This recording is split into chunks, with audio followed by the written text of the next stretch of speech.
শরিয়া ল এটা কখনো মধ্যযুগীয় ল হতে পারে না যদি বাংলাদেশে প্রকাশ্যে একটা ধর্ষককে এভাবে বাইতুল মোকাররমের দক্ষিণ গেটে নিয়ে ওপেন ডান হাত একবার কাটবেন, বাম পা একবার কাটবেন, বাম হাত একবার কাটবেন, ডান পা একবার কাটবেন, এভাবে ক্রস করে কেটে দিতে বলেছেন।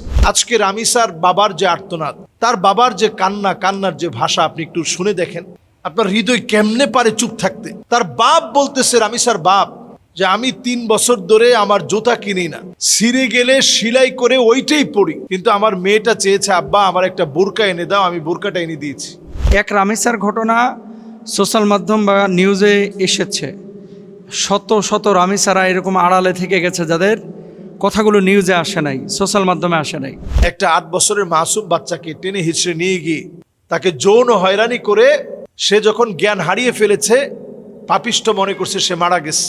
একটা জীবন্ত মানুষকে এই বিষয়গুলো বলতে গেলেও তো কত কঠিন লাগে। বাপ একটা বারের জন্য তাকায় সেটা, সেই দৃশ্য দেখতে পারতেছে না, আমরা সেই দৃশ্যের দিকে তাকাতে পারছি না। একটা বার বাংলাদেশে আল্লাহর শরিয়া আইন কায়েম করেন, অন্য কোনো আইন দিয়ে বিচার করলে তেমন কোনো বিচার আসলে হচ্ছে না বাংলাদেশ। গত 1 বছরে বাংলাদেশে যে পরিমাণ খুন খারাপি এবং ধর্ষণ হয়েছে, সে অনুপাতে আমি একজন সাধারণ মানুষ হিসেবেই চাচ্ছি যে শরিয়া আইন বাস্তবায়ন ছাড়া আসলে এই ধরনের খুন, ধর্ষণ, হত্যাকাণ্ড এগুলো বন্ধ করা পসিবল না। তো এই ধরনের বিশৃঙ্খলা আপনি সম্প্রতি দেখেছেন যে ছোট্ট রামিসা, তাকে নির্মমভাবে দুনিয়া থেকে বিদায় করে দেওয়া হয়েছে এবং এই জালেম ধরাও পড়েছে, অপরাধও স্বীকার করেছে। যদি শরিয়ার দৃষ্টিভঙ্গিতে তার শাস্তি প্রয়োগ করা হয় তাহলে কী ধরনের শাস্তি সে পাবে, এ ব্যাপারে আপনার কাছে জানতে চাচ্ছি। প্রথমে আমরা দোয়া করি যে এই ছোট্ট রামিসার আব্বা আম্মাকে আল্লাহ তাআলা সবরে জামিল দান করুন। 2 নম্বর বিষয়, গত 1 বছরে বাংলাদেশে যদি 2025 সাল, গত বছর যেটা শেষ হয়ে গেছে, এটার হিসাব করেন, আমি কালকে থেকে অনেক ঘাটাঘাটি করলাম যে কি পরিমাণ বিশৃঙ্খলা এবং এই ধরনের ঘটনা। এক রামিসার ঘটনা সোশ্যাল মাধ্যম বা নিউজে এসেছে, শত শত রামিসারা এরকম আড়ালে থেকে গেছে যাদের কথাগুলো নিউজে আসে নাই, সোশ্যাল মাধ্যমে আসে নাই। দেখেন, 2025 সালের প্রথম 10 মাসে বাংলাদেশে প্রায় 4105টি ধর্ষণ এবং 3554টি খুন নথিভুক্ত হয়েছে বলে পুলিশ সদর দপ্তরের একটা তথ্য প্রকাশ হয়েছে।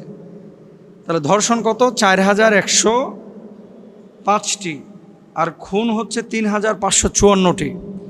আপনি কল্পনা করতে পারেন যে মানুষের মনস্তাত্ত্বিক অবস্থা এবং এই জালেমদের অবস্থাটা কোন পর্যায়ে পৌঁছাইছে। আজকে রামিসা, কালকে আপনি, পরশুদিন আরেকজন, এভাবেই তো হচ্ছে। এখন এই বিশৃঙ্খলা, এই হত্যাকাণ্ড, এই ধর্ষণ, এগুলো থেকে বাঁচার উপায় কি?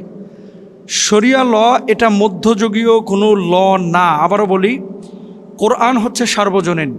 কোরআন হচ্ছে কিয়ামত পর্যন্ত আল্লাহ রাব্বুল আলামিন কমপ্লিট কোড অফ লাইফ, এমন মহামূল্যবান জীবন বিধান, সংবিধান আল্লাহ তাআলা আমাদেরকে দিয়েছেন। পৃথিবীতে শান্তি প্রতিষ্ঠার জন্য কোরআনুল কারিমের এই বিধানের কোনো বিকল্প নেই। এখন আপনি শরিয়া আইনকে যদি বলেন, হয়তোবা রাজনীতিবিদরা অনেক সময় একটা বোঝাইতে চায়, আমরা বুঝি, আর একটা মুখ ফুসকে অনেক কিছু বলে ফেলেন। বুঝে শুনে এই ধরনের কোনো কথা আসলে এটা ইসলাম অনুমোদন করে না। ইসলামিক ল, শরিয়া ল এবং ব্রিটিশ ল, এটা যোজন পার্থক্য। এর আগেও আপনাদেরকে বলেছিলাম আমি যে ব্রিটিশদের কোনো সংবিধান নাই, তারা মানুষের জন্য আইন তৈরি করে, তারা মানুষের জন্য ল তৈরি করে। আর আমাদের মানুষের জন্য যদি কোনো ল তৈরি করতে হয় যেটা মানুষের জন্য কল্যাণকর, সেই লই কিন্তু তৈরি করতে হবে। এখন এই যে এতগুলো হত্যাকাণ্ড, এতগুলো খুন হয়েছে, অপরাধী কয়জন ধরা পড়েছে? যারা ধরা পড়েছে, মহামান্য আদালত তাদের বিচার একটা নির্দিষ্ট প্রক্রিয়ায় তারা করছেন। কখনো 10 মাস লাগে, কখনো 10 বছর, 12 বছরও লেগে যায়। এখন ফাঁসি কয়জনের হয়েছে আপনারা শুনেছেন বলেন? আইনের বিভিন্ন ফাঁক ফোকর দিয়ে অপরাধীরা কিন্তু জামিনে বের হয়ে যায়, পরবর্তীতে আবার কিন্তু এই আকাম কুকামগুলো করে। 2024 সালে প্রায় 4394টি ধর্ষণের মামলা এবং 4114টি খুনের মামলা হয়েছিল বলে প্রকাশিত হয়েছে। এবং বাংলাদেশ মহিলা পরিষদের জরিপ বলছে 2025 সালে শুধু সংবাদপত্র ভিত্তিক আপনার 786 জন নারী এবং শিশুকে ধর্ষণের ঘটনা ঘটেছে। এখন শাস্তি কয়জনের হয়েছে? হয়তো বা আপনি জানেন কিছু মানুষের, আমরা জানি না কিছু মানুষের।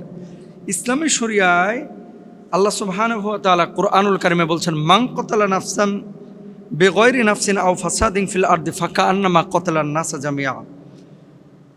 কেউ যদি অন্যায়ভাবে কোনো মানুষকে হত্যা করলো, সে যেন গোটা পৃথিবীর মানব জাতিকে হত্যা করলো। এরপর আসুন, ওয়ালা তাকরাবুজ জিনা ইন্নাহু কানা ফাহিশা। স্বেচ্ছায় বিবাহ বহির্ভূত জেনা, ব্যভিচার, এগুলো তো স্বেচ্ছায় নিষিদ্ধ। এখন অন্যায়ভাবে কেউ যদি করে থাকে তাহলে তার ব্যাপারে শরিয়ার বক্তব্য কি? ইন্নামা জাযাউল্লাযীনা ইউহারিবুনা আল্লাহ রাসূলাহু ওয়া ইয়াসআউনা ফিল আরদি ফাসাদা আইয়ুকাত্তালু আও ইউসাল্লাবু আও তুকাত্তা আইদিহিম আও ওয়া আরজুলাহুম মিন খিলাফিন আও আরজুলাহুম মিন খিলাফিন। একেবারে স্পষ্ট আল্লাহ সুবহানাহু ওয়া তাআলা কুরআনুল কারীমের মধ্যে বলেছেন যে এরা মূলত আল্লাহ এবং আল্লাহর রাসূলের সাথে কি করেছে? যুদ্ধ ঘোষণা করেছে। এবং এদের শাস্তি হচ্ছে মৃত্যুদণ্ড। এদের শাস্তি হচ্ছে ডান হাত বাম পা, বাম হাত ডান পা, এভাবে ক্রস করে কেটে দেওয়া। যে ওয়া আরজুলুহুম মিন খিলাফ, বিপরীত মেরু থেকে, বিপরীত দিক থেকে তাদের হাত পা কেটে দেওয়া। কারণ এরা বিশৃঙ্খলা তৈরি করেছে। শরিয়া ল এটা কখনো মধ্যযুগীয় ল হতে পারে না যদি বাংলাদেশে প্রকাশ্যে একটা ধর্ষককে এভাবে বায়তুল মোকাররমের দক্ষিণ গেটে নিয়ে ওপেন, ডান হাত একবার কাটবেন, বাম পা একবার কাটবেন, বাম হাত একবার কাটবেন, ডান পা একবার কাটবেন, এভাবে ক্রস করে কেটে দিতে বলেছেন। এবং এই ধরনের শাস্তি যদি ধরেন বায়তুল মোকাররমের দক্ষিণ গেটে নিয়ে প্রকাশ্যে এভাবে ব্যবস্থা করা হতো, তাহলে অপরাধীরা অপরাধ করতে ভয় পাইত এবং তারা এই ধরনের সামনে আর অপরাধ করার সাহস পেত না। ছোট ছোট বাচ্চাদের ব্যাপারে বাপ মাকেও একটু কেয়ারফুল হতে হবে। আপনি আপনার চাচাতো ভাই হোক, মামাতো ভাই হোক, কাজিন হোক, কারোর সাথে বাচ্চা কাচ্চা দিয়েন না। এবং মেয়েদের ব্যাপারে তো আরও সেন্সিটিভ। এখন 7 বছর 8 বছরের মেয়েরা শারীরিক গঠনে যারা একটু ভালো, এদের ব্যাপারে কিন্তু বেঈমানদের, স্টুপিডদের, হারামখোরদের, এই ধরনের নেক্কারজনক মানসিকতা যারা লালন করে, এ সমস্ত মানে বদমাশদের লোলুপ দৃষ্টি তাদের উপরে পড়ে। এই জন্য এগুলো আপনাদেরকে খেয়াল করতে হবে। আর শরিয়া আইন এভাবে প্রকাশ্যে যদি শাস্তি দেওয়া না হয়, কখনোই এই ধরনের অপরাধ বন্ধ করা পসিবল হবে না। এজন্য আমরা বলবো, যারা দায়িত্বশীল, আপনারা প্লিজ, আইন তো মানুষের কল্যাণের জন্য, তো যে আইন কল্যাণকর, কোরআনের আইন কল্যাণকর, আল্লাহর দেওয়া বিধান কল্যাণকর, জমিনটার মালিক আল্লাহ, দুনিয়ার মালিক আল্লাহ, সে আল্লাহর আইনটা বাস্তবায়ন করে দেন। ইনশাআল্লাহ দেখবেন এগুলো বন্ধ হয়ে যাবে। শারঈ বিচার ছাড়া এটা বন্ধ করা সুশীল সমাজ কারো পক্ষে সম্ভব না। আপনি কিভাবে বন্ধ করবেন? আজকে রামিসার বাবার যে আর্তনাদ, তার বাবার যে কান্না, কান্নার যে ভাষা, আপনি একটু শুনে দেখেন, আপনার হৃদয় কেমনে পারে চুপ থাকতে। তার বাপ বলতেছে, রামিসার বাপ, যে আমি 3 বছর ধরে আমার জুতা কিনি না, ছিঁড়ে গেলে সেলাই করে ওইটাই পরি, কিন্তু আমার মেয়েটা চেয়েছে আব্বা আমার একটা বোরকা এনে দাও, আমি বোরকাটা এনে দিয়েছি।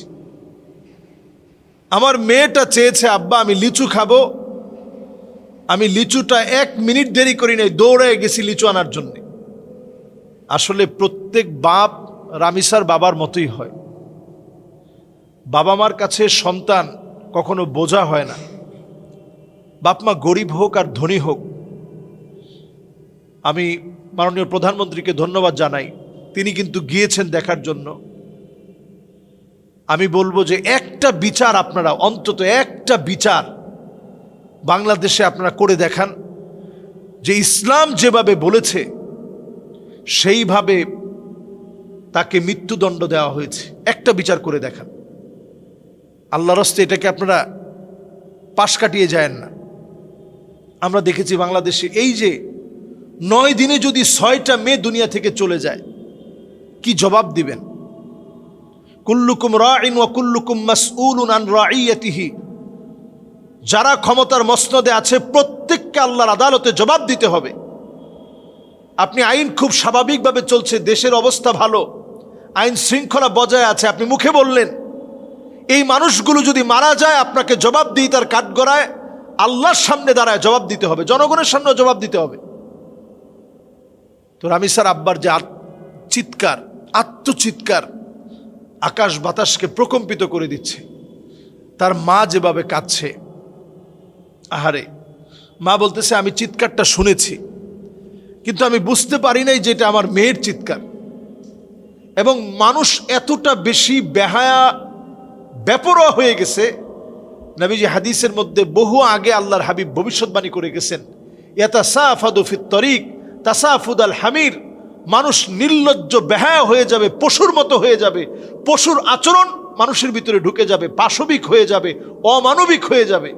আপনি চিন্তা করেন, তার ঘরেও বাচ্চা আছে, তার ঘরেও সন্তান থাকার পরে এই সন্তানটাকে, ছোট বাচ্চাটাকে, একটা 8 বছরের মাসুম বাচ্চাকে টেনে হিচড়ে নিয়ে গিয়ে তাকে যৌন হয়রানি করে সে যখন জ্ঞান হারিয়ে ফেলেছে, পাপিষ্ট মনে করছে সে মারা গেছে।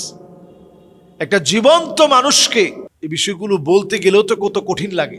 বাপ একটা বারের জন্য তাকায়, সেটা সেই দৃশ্য দেখতে পারতেছে না, আমরা সেই দৃশ্যের দিকে তাকাতে পারছি না।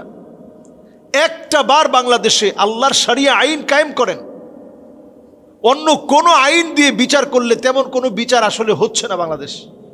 মানুষের ভিতরে পরিবর্তন আসছে না। আমরা অনেকেই এই বিষয়গুলো নিয়ে কথা বলি, যখন আলোচনায় আসে কথা বলি, 1 দিন 2 দিন 3 দিন 5 দিন 10 দিন কথা বলি, এরপর নতুন আর একটা ট্রেন্ডিং ইস্যু চলে আসে, তখন ওইটা নিয়ে কথা বলা শুরু করি, এই বিষয়টা ধামাচাপা পড়ে যায়।